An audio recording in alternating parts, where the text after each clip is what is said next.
Halo Sobat Bola Mania, kembali lagi di BRC Official.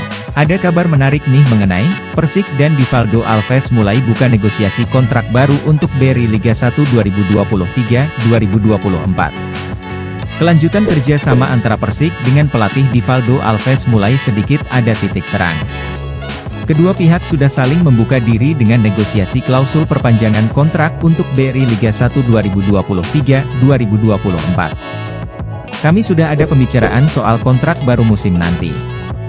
Meski kami belum mencapai kesepakatan, bagi saya pribadi ini merupakan apresiasi dari manajemen atas kerja sama selama ini, kata Divaldo Alves. Arsitek asal Portugal itu mengungkapkan ada beberapa klausul yang harus disetujui bersama agar ada titik temu yang menguntungkan kedua pihak. Namun Alves enggan menyebutkan apa bentuk klausul itu. Yang penting bagi saya ada professional agreement. Artinya diskusi terbuka secara profesional dan saling respek, ujar sang juru taktik. Saya tak bisa ungkapkan klausul yang belum menemukan kesepakatan. Saya senang melatih Persik dan tinggal di Kediri. Doakan kami segera ada titik temu, tuturnya. 1. Klausul kenaikan. Ketika ditanya apakah klausul itu terkait kenaikan nilai nominal dan fasilitas pribadi, Divaldo Alves juga segan untuk mengungkapkannya. Sesuai etika dan kesepakatan kami, soal nilai kontrak tak bisa dibuka di publik. Yang jelas tinggal sedikit lagi negosiasinya. Saya sangat respek kepada manajemen yang mengapresiasi kerja keras kami musim ini, ujarnya.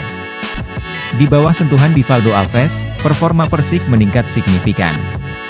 Ex-juru taktik PSMS dan Persebaya 1927 ini dengan sabar memperbaiki kinerja tim hingga kini Persik mampu lepas dari zona papan terbawah.